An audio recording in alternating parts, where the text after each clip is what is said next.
నమస్తే, doctor P Krishnam Raju, నాడీపతి. ఈరోజు ముఖ్య ఆరోగ్యాంశం రథసప్తమి. రథసప్తమి పండుగ యొక్క విశిష్టత, ఆరోగ్య రహస్యం ఏమిటో తెలుసుకుందాం. చాలా వరకు మన పండుగలన్నీ వాతావరణంలోని మార్పులకు అనుగుణంగా ప్రవేశపెట్టినవే అండి. రథసప్తమికి వాతావరణం పరంగా ఆరోగ్యంతో ఇమిడి ఉందని చెప్పవచ్చు. సూర్యుడు మకర రాశిలో అడుగుపెట్టిన అనంతరం వాతావరణంలో వేడి ప్రారంభమవుతుందండి. శీతాకాలం నుండి వేసవి కాలపు సంధి స్థితిలో వచ్చే పండుగ ఇదండి. అందుకే ఈ పండుగని వసంత గ్రీష్మ ఋతువు మధ్యలో వస్తుంది. కాబట్టి ఈ రోజున ఉదయాన్నే లేచి సూర్యుడికి ఇష్టమైన ఆర్కు పత్రాలు 2 భుజాలపై తలపై పెట్టుకుని స్నానం చేస్తే చాలా మంచిది అంటారండి. ఇందులో ఇమిడి ఉన్న ఆరోగ్య రహస్యం ఏమిటంటే, జిల్లేడులో కొన్ని ఔషధ గుణాలు ఉన్నాయండి.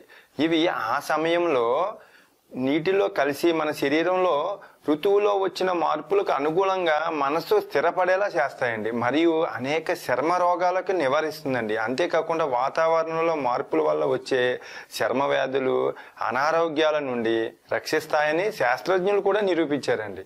మరి ఆరోగ్యం భాస్కరాదిత్య అన్నారండి. అంటే ఆరోగ్యం సూర్యుని ఆధీనం అండి. ఆయన ఆరోగ్య ప్రదాత అని అర్థం. అందుకే సూర్యారాధనతో ఆరోగ్యం, తేజస్సు, బలం చేకూరుతాయని చెప్తుందండి. మరి ఈ సూర్యుడిని పూజించడం వల్ల జ్ఞానం సిద్ధిస్తుందని కృష్ణ యజుర్వేదం కూడా వివరిస్తుందండి. సూర్యుడి శక్తితో వాత పిత్త రోగాలు కూడా బ్యాలెన్స్ అవుతాయండి.